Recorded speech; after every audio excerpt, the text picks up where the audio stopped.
በስመ ስላሴ በስም አብ ወወልድ ወመንፈስ ቅዱስ አሃዱ አምላክ አሜን። ሰላም እግዚአብሔር አምላክ ምስኩላትኩም ይኹን። ስድራ እግዚአብሔር አምላክ ከመይ ውዕልኩም? አነ እግዚአብሔር ይመስገን ክብሪ ይስፋሕ መድኃኔ ዓለም አቦይ ከምቲ ኣነ ጽቡቕ ዝወዓልኩ ድማ ጽቡቕ ውዕልኩም ክትኮኑ ናይ ኩሉ ግዜ ተስፋይን ትምኒተይን እዩ አሜን። ስንክሳር ዘወርኃ ሕዳር ዕለት 7 ኣጋእዝተ ዓለም ስላሴ ኣምላኽናን ፈጣሪናን ጎይታናን ኢየሱስ ክርስቶስ ስላሴ ጋእዝተ ዓለም ምሕረቶምን ቸርነቶምን ኣምላኽነቶምን ሰለስትነቶምን ሓድነቶምን ናይ ፈጣሪና ምስ ኩላትና ይኹን አሜን። ከምኡውን ናይ ቅዱስ ጊዮርጊስ ኣቦይ ክብረ በዓሉ ዓመታዊ በዓል እዩ አሜን። ስንክሳር ድሰምዕ ዘንብብ ፍቕሪ ጎይታ ኣብ ልቡ ይዕምብብ ሓለዋን ጸሎትን ተረዳእነትን ናይ ቅዱሳን ድማ ይረክብ። ዝክረ ጻድቅ ለዓለም የሉ ዝኽረ ናይ ጻድቅ ንዓለም ይዝነብር። ካብ ኩሉ ክፉእ ዘበለ ክትድሕኑ ንቅዱሳን ተማሕፀኑ። ወላዲት ኣምላክ ኪዳነ ምሕረት ኣዴ ልሳን አንደበት ኮነኒ። በስመ አብ ወወልድ ወመንፈስ ቅዱስ አሃዱ አምላክ አሜን። ሕዳር 7 ቅዱስ ጊዮርጊስ ልዳዊ መጽሓፍ ገድሉ ከም ዝብሎ ናይ ሰማዕታት ሓለቃኦም ከምኡውን ሞገሶምን ዓቢን ክቡርን ሰማዕት ቅዱስ ጊዮርጊስ ድሕሪ 7 ዓመታት ናይ ስቃይ ግዜ ተሰየፈ። እዚስ ጥንቲ ኣመጻጽኡ ከመይ እዩ እንተበሉ ቅዱስ ጊዮርጊስ ዝተወልደ ካብ ኣቦኡ ዘረንጦስን ወይ ከዓ ኣንስጣስዮስ ካብ ኣዲኡ ድማ ቴዎፕስታ ኣብ ናይ ቀደም ፋርስ ግዝኣት ፍልስጥኤም ልዳ ወይ ከዓ ልዳ ትበሃል ውሽጢ እዩ። ዝተባረኹ ወለዱ ድማ ክርስቲያን ብጽቡቕ ምሂሮሞ ኣቡኡ ኣዕረፈ ይቕረታ ብጽቡቕ ኣተዓባበ ኣዕብዮም ኣቡኡ ኸዓ ኣዕረፈ። ቅዱስ ጊዮርጊስ 20 ዓመት ምስ መልአ ናይ ኣቡኡ ስልጣን ንኽሕዝ ክኸይድ ከሎ ናይ ሕጂ ቤይሩት ወይ ከዓ ሊባኖስ ህዝቢ ድራጎን ከምልኹ ረኸቦም። ንሱ ግን ኣብቲ ከተማ ዝነብር ህዝቢ ምሂሩ ኣእሚኑ ነቲ ድራጎን ብፈጣሪኡ ኣምላኹ ሓይሊ ቀቲሉ መንገዱ ቀጸለ። ቅዱስ ጊዮርጊስ ናብ ድድያኖስን 70 ነገስታትን ምስ በጽሐ ክርስቶስ ተኻሒዱ ንጣዖት ይስገድ ጸንሖሞ። በቲ ሰዓት ድንግል እመቤትና ማርያም ናብ ሰማዕት ቅዱስ ጊዮርጊስ መጺኣ መከራኡን ክብሩን ነገረቶ። ንሱ ኸዓ ብክርስቶስ ስም ሙማት ምርጫኡ ነበረ። ካብ እመቤትና ኸዓ ተባሪኹ ናብ ናይ ምስክርነት ኣደባባይ ዓውደ ስምዕ በጽሐ። ድሕሪዚ ነተኸታታሊ 7 ዓመታት ብዙሕ ጽዋት ወመከራ ተቐበለ። 3 ግዜ ሞይቱ ተንስአ። ካብ ናይ ወዲ ሰብ ናይ ተፈጥሮ ትዕግስትን ላዕሊ ዝኾነ ስቅያት ስለ ቅንዕቲ ተዋህዶ ሃይማኖት ክብል ብምቕባሉ ናይ ሰማዕታት ሓለቃኦም ፀሓይ ናይ ንጉሆ ኮኸብ ብምባል ይጽዋዕ። ተውላጠ ህፃማሁ ወህማሙ ዘተለዓለ ሞገሰ ስሙ ከም ዝብል መጽሓፍ። ንቅዱስ ጊዮርጊስ ንዘመናት ብብዙሕ ስቃያት የጨንቕዎ ነበሩ እሞ ንሱ ግን ብጽንዓቱ ኣሸነፎም። 70 ነገስታት ምስ ሰራዊቶም ኣሕፈሮም። ንብዙሓት ብሓደ 100,000 ዝቑጸሩ ኣህዛብ ከዓ ማሪኹ ንሰማዕትነት ኣብቅዐ። በዚ ዝተበሳጨወ ድድያኖስ ከዓ ንኮከበ ፋርስ ቅዱስ ጊዮርጊስ ንኽቆራርጽዎ ኣዘዘ። እቶም ወታደራት ከዓ ንቅዱስ ጊዮርጊስ ቆራሪጾም ኣብ ናይ ሓጺን ምጣድ ከዓ ጠበስዎ። ብዘይርህራሄ ከዓ ኣካሉ ኣሕረርዎ። ቀጺሎም ከዓ ፈጪዮም ሓመድ ገበርዎ። ናብቲ ኣብቲ ከባቢ ዝነበረ ዓቢ ጫፍ ጎቦ ወይ ከዓ ደብረ ይድራስ ዝበሃል ደይቦም ከዓ ኣብ ንፋስ በተንዎ። ሃረድዎ ወገመድዎ ወዘረው ስጋሁ ከመኣምድ ከም ዝብል። እቶም ወታደራት እዚ ፈጺሞም ዘወር ምስ በሉ ናይ ቅዱስ ጊዮርጊስ ዓጽሚ ኣብ ዝዓረፉ ኣግራብ ቆጽሉን ኣእማንን ኩሉ ቅዱስ ጊዮርጊስ ሊቀ ሰማዕታት ዝብል ጽሑፍ ተረኽበ። ሽዑ ግን ሓያል ሰማዕት ቅዱስ ጊዮርጊስ ካብ ዝተበተነሉ ተንሲኡ ነቶም ወታደራት ኣርከቦም ብክርስቶስ እመኑ በሎም። ንሶም ከዓ ተገረሙ እሞ ኣሚኖም ናብ ህይወት መንገዲ መርሖም። እቶም 70 ነገስታት ግን ሓፈሩ። ካብቲ ሞቱ ተንሲኡስ ነቶም ከም ጥሕኒ ከም ሕሩጭ ገይሮም ዝዘረብዎ ከይዱ ተንሲኡስ ኣርኪብዎም ማለት እዩ። ናብ ሰናይ መንገዲ ድማ መርሖም። ድሕሪ 7 ዓመታት መከራ ከዓ ምስ ብዙሕ ተኣምራት ተሰይፉ ደምን ማይን ጸባን ካብ ክሳዱ ፈልፈለ። 7 ኣኽሊላት ከዓ ተቐበለ። ب300 ተሳዓታትን ኣከባቢ በዛዕለ ሰማዕት ምስኮነ ድሕሪ ቁሩብ ዓመታት ኣብ ሃገሩ ደብሪ ሃኒጾም ዓጽሙ ኣፍሊሶም ቀደስዎ። ቅዱስ ጊዮርጊስ ቅድሚ ሰማዕትነቱ እንተኾነ ድሕሪኡ ተኣምረኛ እዩ።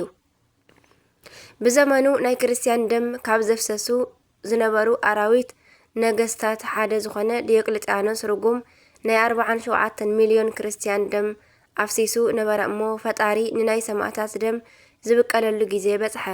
ብ305 ዓመተ ምህረት ኣከባቢ ኣረሜናዊ ንጉስ ስለ ናይ ቅዱስ ጊዮርጊስ ቤተ ክርስቲያን ተኣምራ ሰሚዑ ስለ ዝነበረ ንኸፍርስዋ ሰራዊት ለኣኸሞ። ናይቶም ሰራዊት ሓለቓ ከዓ ናብቲ ቤተ ክርስቲያን ኣትዩ ንናይ ቅዱስ ጊዮርጊስ ስእሊ ከዓ ተሳለቐሉ፣ ኣቃለሎ፣ ተጻረፎ ማለት እዩ። ኣብ ቅድሚኡ ዝነበረ ቀንዴል ብሴፍ ክሃርሞ ክብል ግን እቲ ቀንዴል ተገልቢጡ ማእከል መንበስበስቱ ሃረሞ። ከም ዕቡድ ኮይኑ ከዓ ሞተ። ሰራዊት ከዓ እዚ ሰሚዖም ናብቲ ንጉስ ሃደሙ። እዚ ሰሚዑ ዝተበሳጨወ ዲዮቅልጥያኖስ ግን ባዕሉ ንኸፍርሶ ኸደሞ። ኣብቲ ቤተ ክርስቲያን ኣንፈት ምስ በጽሐ ቅዱስ ሚካኤልን ቅዱስ ገብርኤልን መጺኦም ዓይኑ ኣጥፍእዎ። ከኣቱ ኢሉ ምስ ፈተነ ከዓ ቅዱስ ጊዮርጊስ ካብ ላዕሊ ነቲ ደወል ለቐቐሉ። ርእሱ ተሃሪሙ ድማ ደንዘዘ። ናይ ብዙሓት ቅዱሳን ደም ዝሰተየ ርጉም ንጉስ ከዓ ዓቢሉ ን7 ዓመታት ርፍራፍ ክልምን ነበረ እሞ ሰይጣን ካብ ጫፍ ወሪሩ ቀተሎ። ቅዱስ በረከትን ረድኤትን ናይ ሊቀ ሰማዕታት ቅዱስ ጊዮርጊስ በረከቱ ይሕደረና፣ አሜን። ከምኡ ድማ ቅዱስ ጊዮርጊስ እስክንድርያዊ ኣብ ቤተ ክርስቲያንና ጊዮርጊስ ዝበሃሉ ብዙሓት ቅዱሳን ኣለዉ። ካብ ልዳዊ ቀጺልና ነዚ ግብፃዊ ሰማዕት ክንጠቅስ ንኽእል። ስሙ ጊዮርጊስ ዝተባሃለ ብዓቢ ሰማዕት ኣማላድነት ናይ ቅዱስ ጊዮርጊስ ስለ ዝተረኽበ እዩ። ኣቦኡ 7 ሕዳር ንናይ ሊቀ ሰማዕታት ቅዳሴ ቤቱ ከኽብሩ ከይዶም ስለ ዝተማሕፀኑ ናይ በዓልቲ ቤቶም ማህፀን ተኸፊትሎም ቆልዓ ወለዱ። ንስሙ ድማ ጊዮርጊስ በሎ። ምስ ዓበየ ድማ ብጣዕሚ ብርቱዕ ክርስቲያን ኮነ። ናይ ቅዱስ ጊዮርጊስ ግብፃዊ ብርቱዕኡ እንታይ እዩ እንተበልና ንጹህ ኣምልኾቱ፣ ጾሙን ጸሎትን ጽቡቕ ምጽዋቱ እዩ። ስም ይመርሕ ሃበ ግብር፣ ስም ናብ ተግባር ይመርሕ ከም ዝብሉ ኣበው ናይዚ ሰማዕት ስም ሒዙ ንሱ ድማ እዚ ዕድል ገጠሞ። ብኣጋጣሚ ወለዱ ምስ ሞቱ ዝነብረሉ ዝነበረ ምስቲ ናይቲ ከተማ መኮንን ቤት እዩ። ሰበይቲ እቲ መኮንን ድማ ሓፍቱ እያ። እቲ ሽግር ግን መኮንን ኣርማኒዮስ ኣምላኽ ጣዖት ኣብ ልዕሊኡ ድማ ጨካን ምዃኑ እዩ።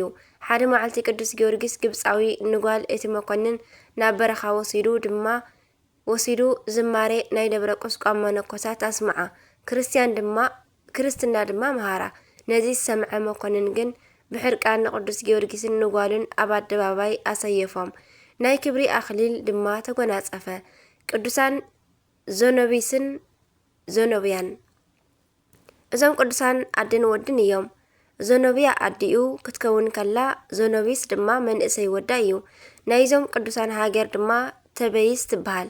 ኣብ ዘመነ ሰማዕታት ድንቂ ብዝኾነ ህይወቶምን ተኣምራቶምን ከም ኮኸብ ኣብርሁ ልዕሊ 5 ጊዜ ካብ ዝተገበረሎም ናይ ሞት ወጥመድ ድማ ብሓይሊ እግዚኣብሔር ኣምሊጦም እዮም።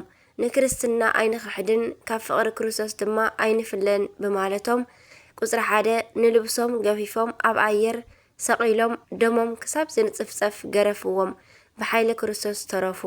ካልኣይ ናይ ዕንፀይቲ መስቀል ኣስሪሖም ኣብ ኣደባባይ ሸንኪሮም ሰቐልዎም፣ ካብዚ እውን ድሓኑ። ንሳልሳይ ግዜ እውን 2 ሽንካራት መናብርቲ ተኺሎም ኣብኡ ኣቀመጥዎም፣ ሕጂ እውን ብሓይሊ ፈጣሪ ድሓኑ። ዓሚቕ ጉድጓድ ተዃዒቱ እሳት እውን ነዲዱ ናብ ውሽጡ ድማ ኣእተውዎም። ቅዱስ መልኣክ ድማ ግን ወሪዱ ኣጥፍኣሎም።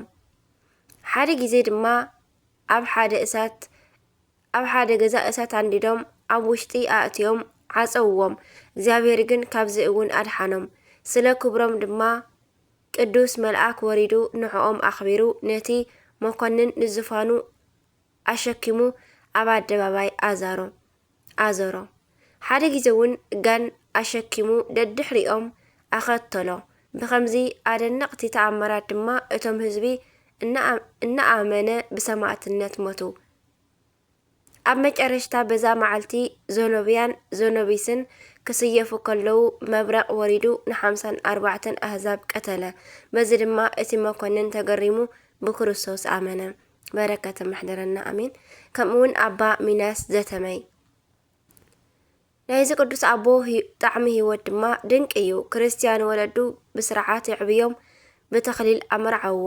ናብ መርዓቱ ኣትዩ ድማ ሓፍተይ እዚ ዓለም ሓላፊ እዩ እሞ ብድንግልና ዘይነብር በላ። ንሳ ድማ ብደስታ እሺ በለቶ።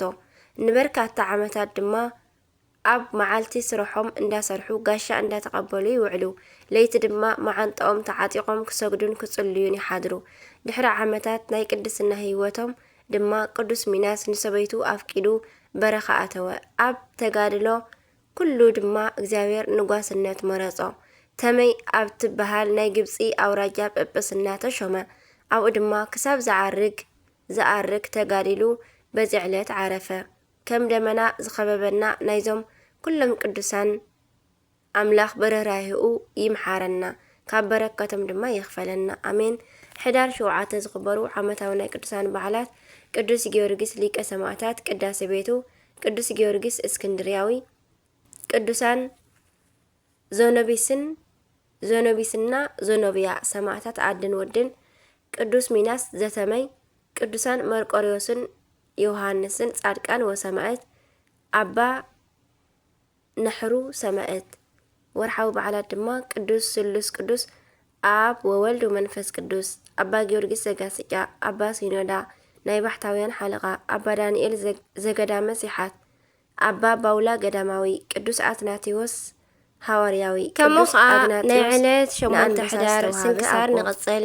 በስመ አብ ወወልድ ወመንፈስ ቅዱስ አሃዱ አምላክ አሜን። 4 እንስሳ 8 ሕዳር በዛ መዓልቲ እዚኣ ስጋ ዘይብሎም ዝኾኑ ስጋ ዘይለበሱ ረቂቃን መላእኽቲ 4 እንስሳ ዓመት በዓሎም እዩ። እዚኣቶም ድማ መንበረ እግዚአብሔር ዝሽከሙ ሰረገላ ኣምላኽ ዝኾኑ ረቂቃን መላእኽቲ እዮም። ኣቡ ቀለመሲስ ቅዱስ ዮሃንስ እውን ኣብ ራእዩ ከምዚ በለ፣ ኣብ ሰማይ ዙፋን መንበር ረኣኹ፣ ኣብ ዙርያ እቲ ዙፋን ከዓ ኣብ ነፍሲ ወከፍ መኣዝኑ ብቅድሚኦምን ብድሕሪኦምን ኣዒንቲ ዝመልኦም 4 እንስሳ ኣለዉ። እቲ ቀዳማይ እንስሳ ኣንበሳ ይመስል፣ እቲ ካልኣይ እንስሳ ብዕራይ ይመስል፣ እቲ ሳልሳይ እንስሳ ከዓ ገጽ ሰብ ዝመስል ገጽ ኣለዎ። እቲ ራብዓይ ከዓ እንስሳ ድማ ዝነፍር ንስሪ ይመስል። እቶም 4 እንስሳ ድማ ነፍሲ ወከፎም 6 ክንፊ ኣለዎም። ብዙርያኦምን ብውሽጦምን ከዓ ኣዒንቲ ዝመልኦም እዮም። ለይትን መዓልትን ከይቋረፁ ድማ ቅዱስ ቅዱስ ቅዱስ ኩሉ ዝኽእል እግዚአብሔር ኣምላኽ ዝነበረን ዘሎን ዝመጽእን ይብሉ ነበሩ። እቶም እንስሳ ነቲ ኣብ ዙፋን ዝተቐመጠን ዘለዓለም ዓለም ህያው ኮይኑ ዝነብር ክብርን ስብሃትን ምስጋናን ክህብዎ እንተለዉ፣ እቶም 24 ሓለቓታት ኣብ ቅድሚ እቲ ኣብ ዙፋን ተቐሚጡ ዘሎ ፍግም ኢሎም ነቲ ንዘለዓለም ዓለም ህያው ኮይኑ ዝነብር እግዚአብሔር ኣጋእዝተ ዓለም ስላሴ ሰገድሉ። ኣኽሊሎም ኣብ ቅድሚ እቲ ዙፋን ኣንቢሮም ከዓ ኦ ጎይታናን ኣምላኽናን ንስኻ ክብርን ስብሃትን ስልጣንን ንምውሳድ ብቑዕ ኢኻ። ከመይ ንብል ዘሎ ንስኻ ፈጢርካዮ፣ ፍቓድካ ስለ ዝኾነ ድማ ህላዌ ረኺቡን ተፈጢሩን ኣሎ በሉ ይብል ኣብ ራእይ ዮሃንስ ምዕራፍ 4 ካብ ፍቕዲ 6-11። 4 እንስሳ ቁፅሮም ካብ 99 ነገደ መላእክት ኮይኑ ብኻሊእ ኣፀዋውዓ እውን ካብ ነገደ ኪሩቤል ገጸ ሰብን ገጸ ላሕምን ከምኡውን ካብ ነገደ እስራፊኤል ገጸ ኣንበሳን ገጸ ንስርን ስለ ዝኾኑ ኪሩቤል ወይ ስራፊኤል ይበሃሉ እዮም። ነቢ ኢሳያስ ነቲ ዝረኣዮ ክዛረብ እንከሎ ብዓመተ ሞት ዖዝያን ንጉስ ርኢክዎ ለእግዚአብሔር ጸባኦት እንዘይነብር ዲበ መንበሩ ነዋህ ወብሩህ ወሙሉእ ቤተ ስብሃቲሁ ወስራፊኤል ይቀውሙ ዓውዶ ወለለ ኣሃዱ በበስድስቱ ክነፊሆሙ በክልኤ ክነፊሆሙ ይከድኑ ገጾሙ ወበክልኤ ክነፊሆሙ ይከድኑ እግሮሙ ወበክልኤ ክነፊሆሙ ይሰሩ አንጻረ ህቡረ ወይብሉ ቅዱስ ቅዱስ ቅዱስ እግዚአብሔር ጸባኦት ፍጹም ሙሉእ ሰማያተ ወምድረ ቅዱሳተ ስብሐቲከ። በታ ንጉስ ዖዝያን ዝሞተላ ዓመት ኣነ ንእግዚአብሔር ኣብ በሪኽን ልዕል ዝበለን ዝፋን ተቐሚጡ እንከሎ ረኣኽዎ። ዘፈራት ልብሱ ከዓ ነቲ መቕደስ መሊእዎ ነበረ። ኣብ ዙርያኡ ድማ ሱራፊኤል ቆይሞም ነበሩ። ነፍሲ ወከፎም 6 ክንፊ ኣለዎም። ነፍሲ ወከፎም ከዓ ብክልተ ክንፊ ገጹ ይኸይድ፣ ብክልተ ክንፊ ድማ ኣእጋሩ ይኸድን፣ ብክልተ ክንፊ እውን ይነፍር ነበረ። ንሳቶም ከዓ ነንሕድሕዶም እግዚአብሔር ጎይታ ሰራዊት ቅዱስ ቅዱስ ቅዱስ እዩ፣ ኩላ ምድሪ ከዓ ብክብሩ መሊኣ ኣላ ይብሉ ነበሩ። ካብ ድምፂ ድሃዮም ዝተለዓለ ድማ መሰረት ልዳውቲ ቤተ መቕደስ አንቀጥቀጠ፣ እታ ቤተ መቕደስ እውን ትኪ መልአት በለ። ኣብ ኢሳያስ ምዕራፍ 6 ካብ ፍቕዲ 1 እስካብ 4። እዚ ብሊቃውንቲ ክትርጎም ከሎ ንክልተ ክንፎም ንላዕሊ ዘርጊሖም ገጾም ምሽፋኖም ናብ ላዕሊ እንተደየብና ብዳሕራውነትካ ዘይትምርመር ኣምላኽ ኢኻ፣ ገጽካ እውን ምርኣይ ኣይከኣለናን ንኽብሉ እዩ። ብክልተ ክንፎም ንታሕቲ ገይሮም እግሮም ምኽዳኖም ድማ ንታሕቲ እንተወረድና እውን ብቐዳማውነትካ ዘይትመርመር ኣምላኽ ኢኻ፣ ኣብ ቅድሜኻ እውን ክንቀውም ኣይከኣልናን ንኽብሉ እዩ። ንክልተ ክንፎም ዘርጊሖም ክነፍሩ ምርኣዮም ከዓ ምልክት ተልእኾኦም ኮይኑ ናብዝን ናብትን እንተበልና ብምልኣትን ስፍሓትን ዘይትምርመር ሙሉእ በኩልሄ ኢኻ ንኽብሉ እዮም። ነቢይ ሕዝቅኤል ከም ዝረኣዮ እውን 4 እንስሳ መልክዖም እቲ ሓደ ገጽ ሰብ፣ እቲ ካልኣይ ገጽ ኣንበሳ፣ እቲ ሳልሳይ ገጽ ላሕሚ፣ እቲ ራብዓይ ድማ ገጽ ንስሪ ይመስሉ። ትርኢት እቶም እንስሳ ከም ጉሁር ሓውን ከም ዝነድድ ሽግን ነበረ። እቲ ሓዊ ከዓ ኣብ ማእከል እቶም እንስሳ ይንቀሳቐስን የንጸባርቕን ነበረ። ካብቲ ሓዊ እውን መብረቕ ይወፅእ ነበረ። እቶም እንስሳ ከዓ ከም በረቕ ንንየው እናበሉ ይውንጨፉ ነበሩ ይብል ሕዝቅኤል ምዕራፍ 11 ፍቕዲ 23። ገጸ ሰብእ ዘለዎ ክሩብ ንደቂ ሰባት ምሕረት እንክልምን እንተማልድን ተጸናንዕን ይነብር። ገጸ ኣንበሳ ዘለዎ ሱራፊ ድማ ንኣራዊተ ገዳም ካብ ዝበጽሖም ህልቂት ንኽድሕኑ ይጽሊ። እቲ ገጸ ላሕሚ ድማ ዘለዎ ኪሩብ እንስሳ ድማ ንእንስሳ ዘቤት ካብ ድርቅን ካልእ ሕማማትን ክድሕኑ እናጸለየ ክነብር እንከሎ፣ እቲ ገጸ ንስሪ ዘለዎ ሱራፊ ከዓ ንኹሎም ኣዕዋፍ እናጸለየ ክሕልዎም ይነብር።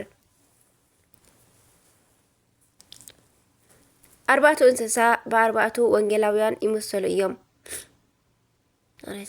ወንጌላዊ ማቴዎስ ናይ ጎይታ ምድራዊ ልደቱ ኣስፊሑ ስለ ዝጸሓፈ ብገጸ ሰብ ይምሰል። ወንጌላዊ ማርቆስ ብትምህርተ ወንጌል ካብ ግብፂ ኣምልኮት ላሕሚ ኣጥፊኡ ኣንበሳ ዕጓለ ኣንበሳ ዝተባሃለ ክርስቶስ ስለ ዝሰበኸ እዩ። ወንጌላዊ ሉቃስ ከዓ ጎይታ ኣብ መብልዕ ከፍቲ ከም ዝተወልደን ነቲ መስዋዕቱ ብሕብስቲ ኣይኮነን ይቕረታ ብስብሕቲ ላሕሚ መሲሉ ስለ ዝተጻሓፈን ብገጽ ላሕሚ ይመሰል። ወንጌላዊ ቅዱስ ዮሃንስ ድማ ረቂቅ ሰማያዊ ምስጢር ቀዳሚሁ ቃል እናበለ ስለ ዝተጻሓፈ ዘንስር ዮሃንስ ብምባል ይጽዋዕ። 4 እንስሳ ከም ሰብ ድኻምን ድቃስን እውን ስለ ዘይብሎም ነንሕድሕዶም ገጾም ናብ 4 ማዕዝናት ገይሮም ንእግዚአብሔር ንዘለዓለም ብዘይምቁራጽ እናመስገኑ ይነብሩ። ጸወርተ መንበረ እግዚአብሔር ደኣ ይበሃሉ እምበር እቲ ዝሽከሞም ባዕሉ እግዚአብሔር እዩ። ብጸጋኡ ሓዲርዎም ብፍቓዱ ተገሊጹሎም መንበሩ ከም ዝተሰከሙ ኮይኖም ይረኣዩ። ህልውናን ግርማን እግዚአብሔር እውን ኣብዚ 4 እንስሳ ዝተሸከምዎ መንበር ጥራይ ተወሲኑ ዝነብር ኣይኮነን። ንኪሩቤልን ንሱራፊኤልን ዝስከም ንዓለማት ብኢዱ ዝሓዘ ኣብ ኩሉ ዘሎ ኩሉ ምግባር ዝከኣሎ እግዚአብሔር ኣምላኽ እዩ። እግዚአብሔር ንምስጋና መላእክቲ ጥራይ ኣይፈጠረን፣ ሰብኣዊ ፍጡር እውን ብሕጉ ጸኒዑ ክነብርን ከመስግንን ድሓር እውን ንኽነብሩ ክወርስ ኣኽቢሩ ብመልክዑ ዝተፈጥረ እዩ። ስለዚ ዋላ ከም መላእክቲ ምስጋና መላእክቲ ብዘይምቁራጽ እንተዘይቀረብና ነግህ ኮነ ሰርክ ምሸት ኮነ ንጎ ማለት እዩ። ኣቡነ ዘበሰማያት ኣብ ሰማያት እትነብር ኣቦና እናበልና ብምስጋና ክንጽውዖ ይግበአና። ቅዱሳን መላእክቲ ቁርባነ እግዚአብሔር ብምዃኖም በቲ ዝተውሃቦም ቃል ኪዳን ምሕረትን ሰላምን ፍቕርን ሓድነትን ክልሙንልና ተስካሮም ክንገብር ብስሞም ድማ ኣብያተ ክርስቲያናት ንክህነፃ መምህራን ቤተ ክርስቲያንና አዘዙ።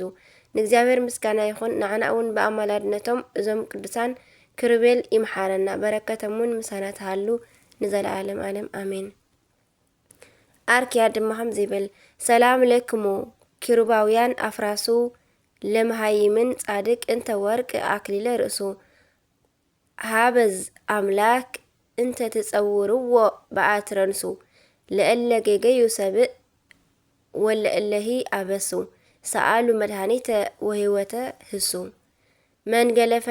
መንገለ ፈለሱ ወሆሩ አበዊሃ ዘቀደሙ ለእግዚእ ክብራ ዘመጸት በበዓልክሙ ክሩባውያን አፍራስ ንስእለክሙ ነጽርዋ ከመትረኢ ሃበ መፍቅደ ወልድ እሙ እስመ ብዙሃት አኢንት ለክሙ ይብል። በረከተ ማሕደረና ናይ 4 እንስሳ ጸወርቲ መንበረ ጌታ አሜን።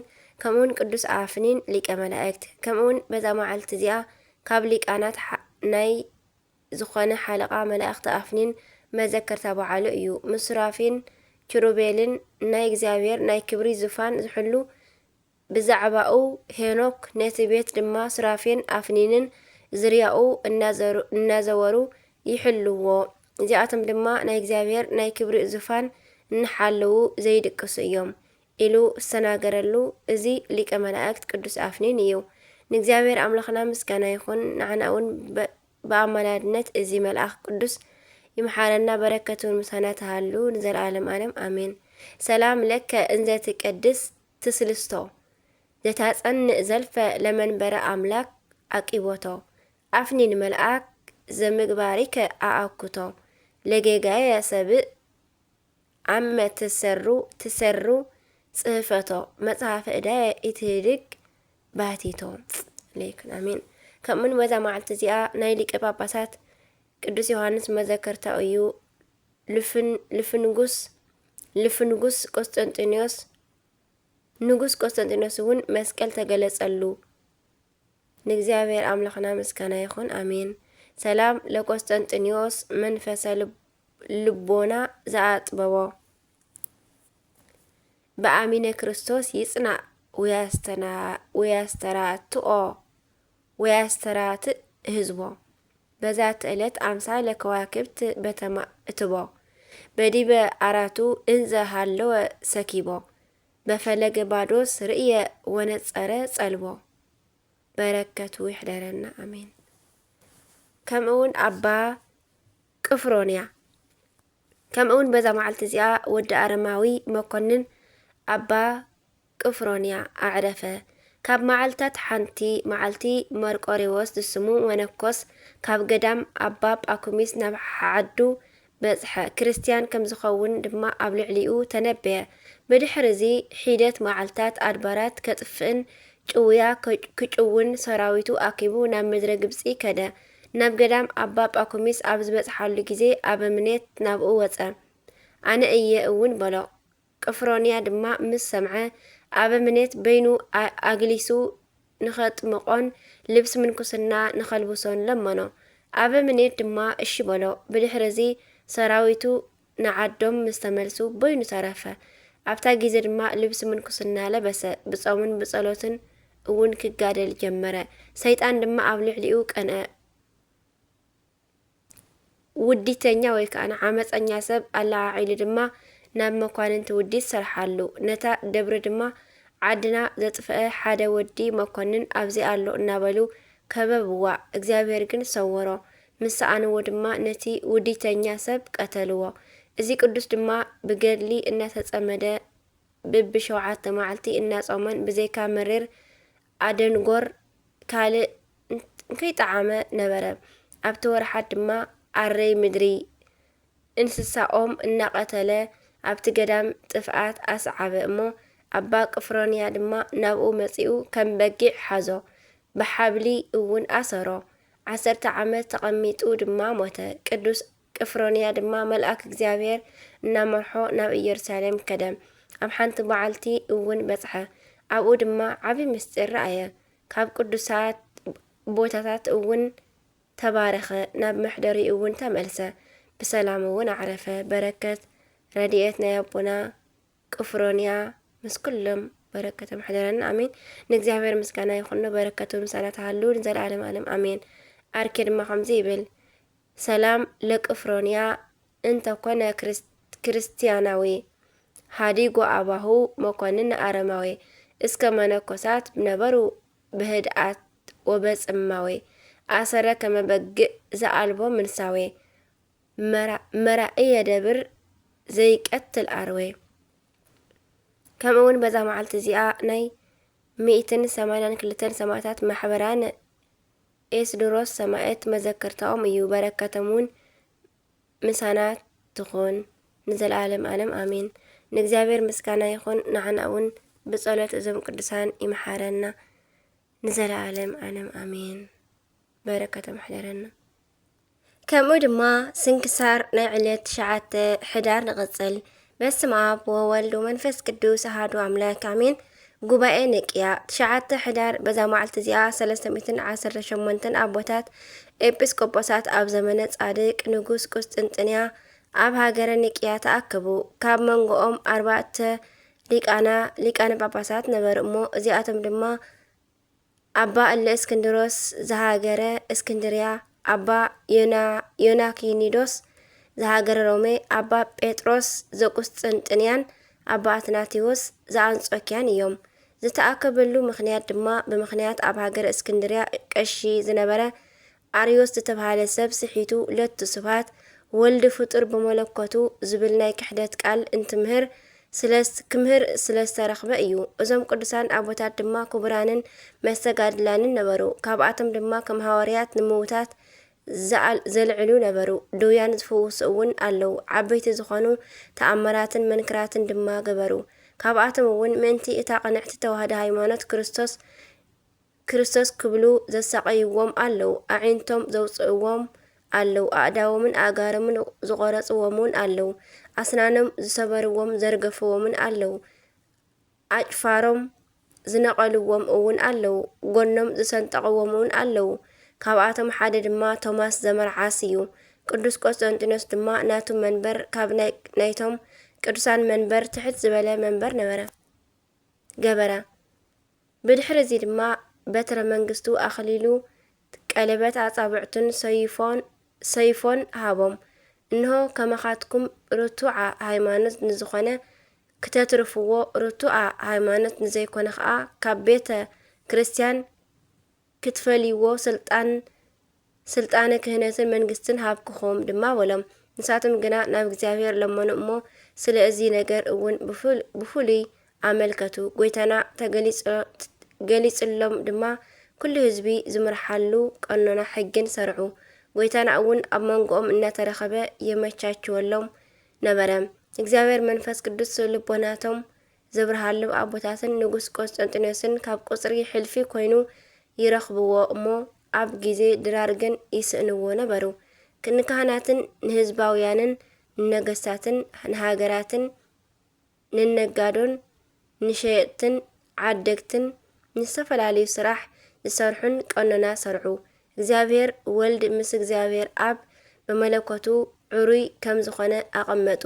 ንኣርዮስን ንተኸተልቱን ግን ኣወጊዞም ኣባረርዎም። መሰረተ ሃይማኖት ድማ ሰርዑ። እቲ ዝሰርዕዎ ድማ ከምዚ ይብል ነአምን በአሐዱ አምላክ እግዚአብሔር አብሃዜ ኩሉ ገባሬ ሰማያት ወምድር ዘያስተርኢ ወዘያስተርኢ ወነአምን በአሐዱ እግዚእ ኢየሱስ ክርስቶስ ወልደ አብ ዋህድ ዘህሉ ምስሌሁ እምቅድመ ይትፈጠር ዓለም ብርሃን ዘእም ብርሃን አምላክ ዘእም አምላክ ዘበአማን ዘተወልደ ወአኮ ዘተገብረ ዘእሩይ ምስሌሁ አብ በመለኮቱ ዘበቱ ኩሉ ኮነ ወዘእንበልሁስ አልቦ ዘኮነ ወኢምንትኒ ዘበሰማይኒ ወዘበምድርኒ ዘበእንቲአነ ለሰብእ ወበእንተ መድኃኒትነ ወረደ እምሰማያት ተሰብአ ወተሰገወ እመንፈስ ቅዱስ ወእማርያም እምቅድስት ድንግል ኮነ ብእስየ ወተሰቅለ በእንቲአነ በመዋዕለ ጲላጦስ ጴንጠናዊ ሃመ ወሞተ ወተቀብረ ወተንሥአ ሙታን አመ ሳልስት ዕለት በከመ ጽሑፍ ውስተ ቅዱሳት መጻሕፍት አድገ በስብሐት ውስተ ሰማያት ወነበረ በየማነ አቡሁ ዳግመ ይመጽእ በስብሐት ይኮንን ህያዋን ወሙታን አልቦ መሃለቅት ለመንግስቱ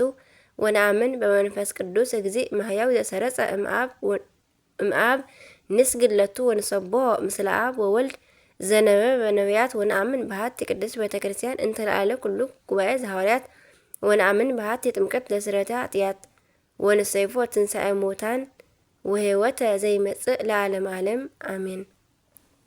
ከምዚ ኢሎም ድማ አቐመጡ። ጸሎተ ሃይማኖት ይበሃል እዚ ማለት እዩ። ንእግዚአብሔር አምላኽና ምስጋና ይኹኖ። ንዓና እውን ብጸሎት እዞም ቅዱሳን ይምሓረና። በረከተሙን ምስ ኩላትና ይኹን አሜን ለዓለም ዓለም አሜን።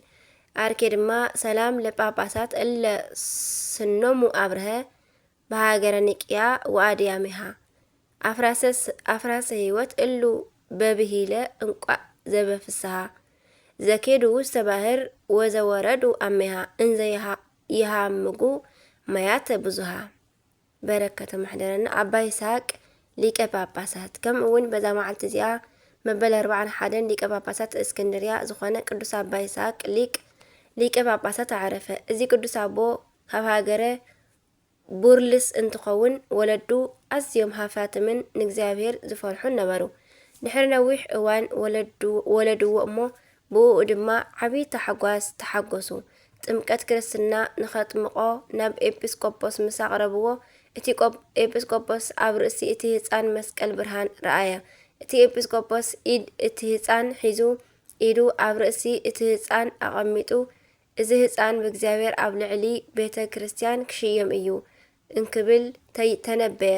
ንኣቦ እዙ ህፃን ድማ እዚ ህፃን ንእግዚአብሔር ምሩፅ ኣቕሓ ስለዝኸውን ሓልዎ በሎ። ንእሽተይ ምስ ዓበየ ጽሕፈትን መንፈሳዊ ትምህርትን መሃርዎ። ዜና ቅዱሳን ዘንብብ እውን ኮነ። ድሓር ድማ ንወለዱ ሓዲግዎም ናብ ደብረ ኣባ መቃርስ ከይዱ ብኢድ ኣባ ዘካርያስ አልባሰ ምንኩስና ለበሰ። መልአክ እግዚአብሔር አቀዲሙ ምምጽኡ ንኣባ ዘካርያስ ኣረዲእዎ ስለ ዝነበረ ኣበምኔት ኣባ ዘካርያስ ተቐበሎ። ብኡ ድማ ተሓጐሰ። ሓንቲ መዓልቲ ድማ ሓደ ጻድቕ ሰብ ንኣባ ይስሐቅ ኣብ ውሽጢ ቤተ ክርስቲያን ርእይዎ ነዚ ይስሐቅ ኣብ ልዕሊ ናይ ክርስቶስ ቤተ ክርስቲያን ክሽየም እዩ ክብል ድማ ተነበየሉ። በቲ ሽዑ ግዜ ድማ ሊቀ ጳጳሳት ኣባ ዮሃንስ ረድእን ጸሓፍን ዝኾኖ ፈላጥ ሰብ ደለየ። ነዚ ኣቦ ንኣባ ይስሐቅ ብዘይ ድልየቱ ወሰድዎ። ሊቀ ጳጳሳት ኣባ ዮሃንስ ድማ ሓደ መልእኽቲ ንኽጽሕፍ ሃቦ። ክብሪ እዚ ዓለም ኣዝዩ ዝጸልእ ስለ ዝነበረ ናብ ገዳሙ ምእንቲ ክሰድዶ ነቲ ጽሕፈት ኣበላሽዩ ጸሓፎ ፈሊጡ ማለት እዩ። ሊቀ ጳጳሳት ኣባ ዮሃንስ ግን ነዚ ፈሊጡ ጽቡቕ ጌርካ ኢኻ ጽሒፍካዮ ናብ ገዳም እውን ኣይሰደካን በሎ። ከም ዘይሰዶፍ ምስ ፈለጠ ድማ ኣጸቢቑ ምጽሓፍ ጀመረ። ጥበቡን ሰናይ ኣጸሓፍኡን እውን ሊቀ ጳጳሳት ኣባ ዮሃንስ ገለጸሉ። ሊቀ ጳጳሳት ኣባ ዮሃንስ ድማ ብኡ ተሓጐሰ። ድሕሪ ሒደት መዓልታት ናብ ገዳም ኣስቄጥስ ተመልሰ እሞ ሊቀ ጳጳሳት ኣባ ዮሃንስ ግዜ ዕረፍቱ ምስ በጽሐ ንጎይታና ብድሕሪኡ መን ክሽየም ከም ዝግብኦ ክገልጸሎም ለመነ እሞ ብናይ ለይቲ ራእይ ድማ ድሕሪኻ ይስሐቅ ንዛ ብድሕሪኻ ሽመት ይበቅዕ እዩ በሎ። ሊቀ ጳጳሳት ኣባ ዮሃንስ ድማ ንህዝቢ ነገሮም። ሊቀ ጳጳሳት ኣባ ዮሃንስ ምስ ዓረፈ ንኣባ ይስሐቅ ሒዞም ኣብ ልዕሊ ሃገረ እስክንድርያ ሊቀ ጳጳስ ገይሮም ሸምዎ። ንቤተ ክርስቲያን ኣብርሃ ንኣብያተ ክርስቲያናት ኣሓደሰን። ብፍላይ ድማ ንመንበረ ጵጵስና ቅዱስ ማርቆስ ቤተ ክርስቲያን ኣሓደሶ። እዚ ኣቦ ብዙሕ መከራ በፂሕዎ እዩ። ኣብ መንበረ ማርቆስ ድማ ን3 ዓመታትን 6 ኣዋርሕን ተቐመጠ። ኣብ መጽሓፈ ገድሊ እዚ ቅዱስ ኣቦ ሊቀ ጳጳሳት ብዕለተ እሁድ እንተዘይኮይኑ ካልእ መዓልቲ ንኸይሽየም ከም ዝኣዘዘ ተጽሒፉ ይርከብ። ንእግዚአብሔር ኣምላኽና ምስጋና ይኹን። ንዓና እውን ብጸሎት እዚ ቅዱስ ኣቦ ይምሓረና። በረከቱን ምሳና ይሃሉ ምሳና ትንበር ንዘላለም ዓለም አሜን። አርኬ ሰላም ለይስሐቅ ዘተሰይመ ጻድቀ በዲበ ሊቀ ጳጳሳት ሊቀ በስነ ትምህርቱ አብርሃ ለቤተ ክርስቲያን ጥቀ በትእምርተ መስቀል ብርሃን ከመላእሊሁ ሰረቀ አመ እደ ካህን በማይ ቺያሁ አጥመቀ። ንእግዚአብሔር አምላኽና ምስጋና ይኹን። ንዓና እውን ብጸሎት እዞም ኩሎም ቅዱሳን ይምሓረና መድኃኔ ዓለም አሜን። ጸሎቶም ይርዳእና። ዝወደቐ ዝነጠበ ቃል ኮነ ዜማ ድማ ብኣፈ ቅዱሳን ትጉሃን መላእክቲ ተኣርመለይ። አሜን ወአሜን ወለኩሎም መላእክቲ ሰማይ አሜን። አቡነ ዘበሰማያት ይትቀደስ ስምከ ትምጻእ መንግስትከ ወይኩን ፈቃድከ በከመ በሰማይ ከማሁ በምድር ሲሳየነ ዘለለ ዕለትነ ሀበነ ዮም ህድግ ለነ አበሳነ ወጌጋየነ ከመ ንሕነኒ ንህድግ ለዘአበሰለነ ኢታብአነ እግዚኦ ውስተ መንሱት አላ አድኅነነ ወባልሐነ ኩሉ እኩይ እስመ ዚአከ ይእቲ መንግስት ኃይል ወስብሐት ለዓለመ ዓለም አሜን። በሰላመ ቅዱስ ገብርኤል መልአክ እግዝእትየ ማርያም ሰላም ለኪ ድንግል በኅሊናኪ ወድንግል በሥጋኪ እመ እግዚአብሔር ጽባኦት ሰላም ለኪ ቡሩክት አንቲ እምአንስት ወቡሩክ ፍሬ ከርሥኪ ተፈሥሒ ፍሥሕት ኦ ማርያም ተጸግአ ተወዳሴ ምልዕተ ሞገስ ምልዕተ ኩሉ ልዑል እግዚአብሔር ምስሌኪ ሰአሊ ወጸልይ ሀበ ፍቅር ወልድኪ ኢየሱስ ክርስቶስ ከመ ይስረይ ኃጣውኢነ ተማኅፀነ ክዳንኪ አሜን። ስብሐት ለእግዚአብሔር ወለወላዲቱ ድንግል ወለመስቀሉ ክቡር አሜን አሜን። ለይኩን